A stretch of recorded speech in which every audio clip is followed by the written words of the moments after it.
To assist, and it was really nice to learn. Like, yeah, it was pretty intense. Enjoyed my time here in the Lake District though, just grounding and processing actually. And what better place to process than here in the beautiful Lake District. But look at this view.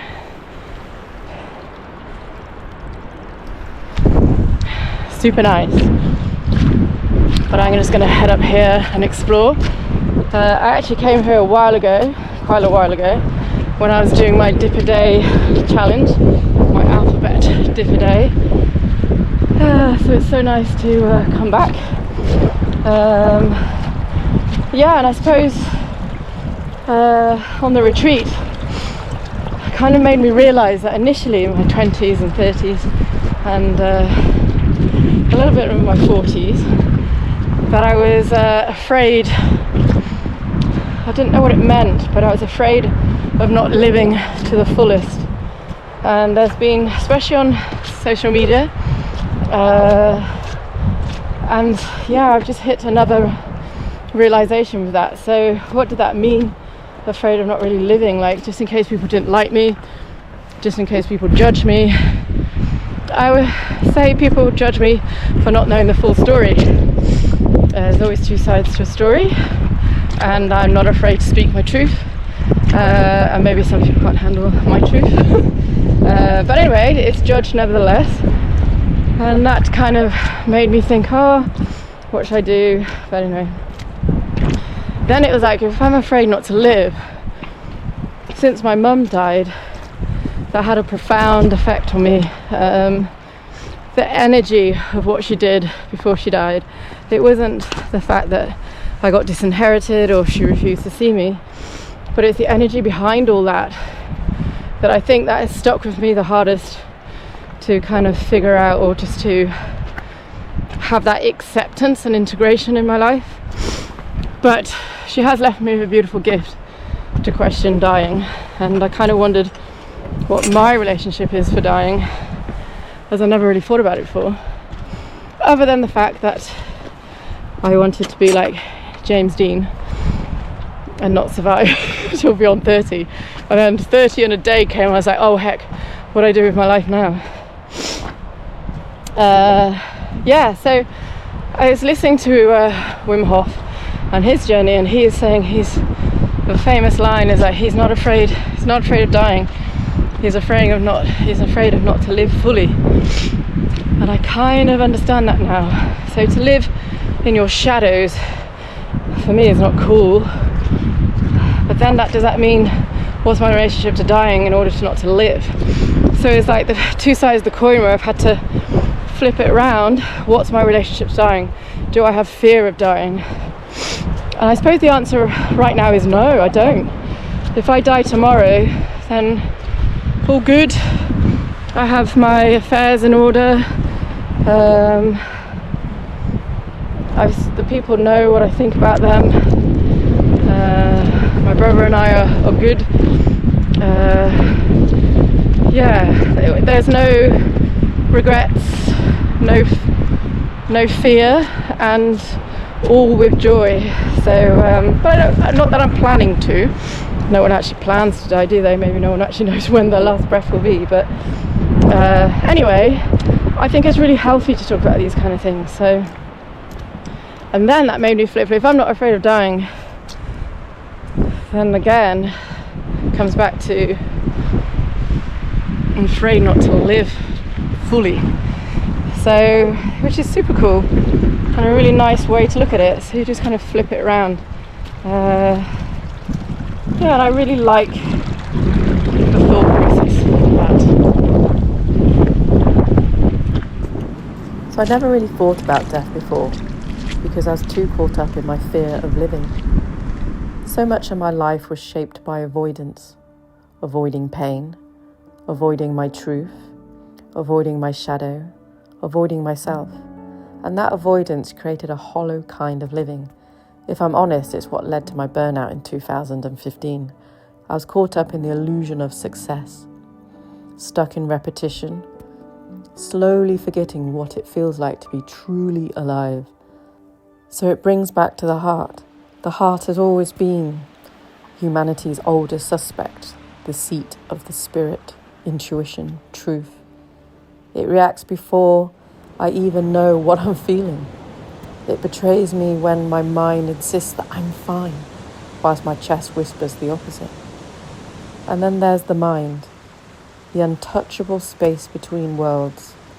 The brain is a structure, the mind is the experience. One I can hold on to, and the other I can feel. It's like the brain is the instrument and the mind is the music. When the song stops, the silence isn't death, it's potential. Through the Wim Hof method, I learned something quite profound. My body isn't afraid to die, it's only my ego.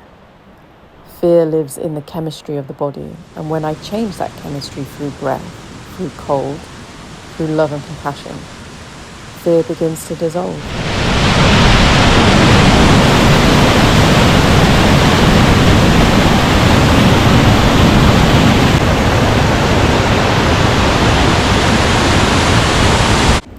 One of the simplest ways to soften fear is through a loving touch, a hand on the heart, a gentle stroke across my belly, a quiet reminder to my body, you are safe. And then I breathe, because breath brings awareness, and awareness softens everything. It's the yin energy. The breath connects my soul, my spirit, and my body. And when I ask myself what it means to be truly alive, I also ask, where does the soul live?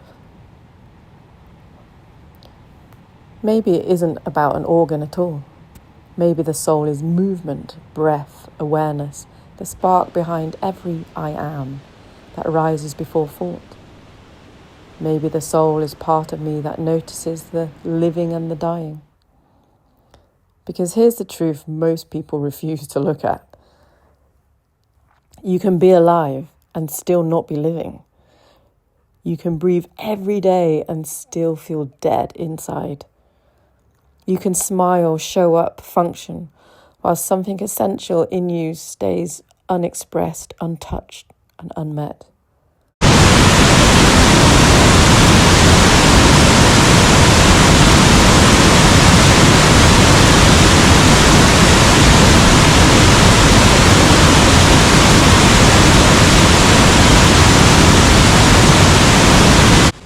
Years ago, Wim Hof said, "The cold is my teacher." Well, it's mine too. The cold strips away thought, identity, avoidance. There's no pretending in the cold, only present. When I meet fear with breath, when I surrender, fear reveals itself as energy, a vibration waiting to become aliveness. The soul doesn't hide in the body hides in the soul. We are just wearing these temporary earth suits, trying to remember what it is to fully feel, love fully, and speak truthfully. To stop living half lives and calling it fun.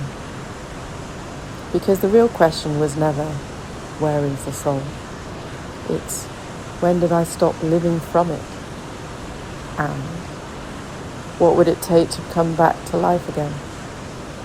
Joseph Campbell once said, people aren't searching for the meaning of life. They're searching for the experience of being alive. That's the heart of it for me. This is how this YouTube was even created.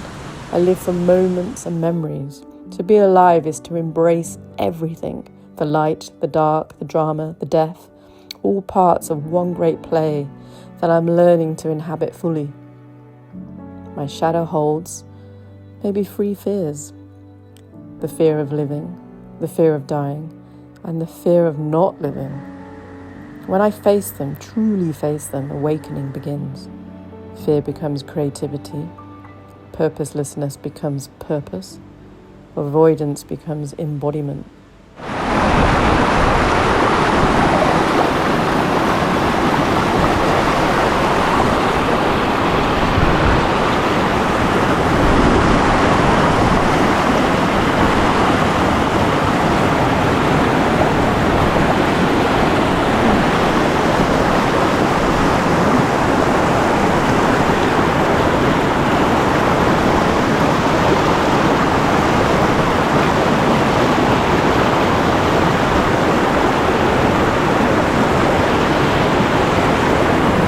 When I let go of needing to know my purpose, I finally begin to live it. Life isn't something to figure out. It's something to feel.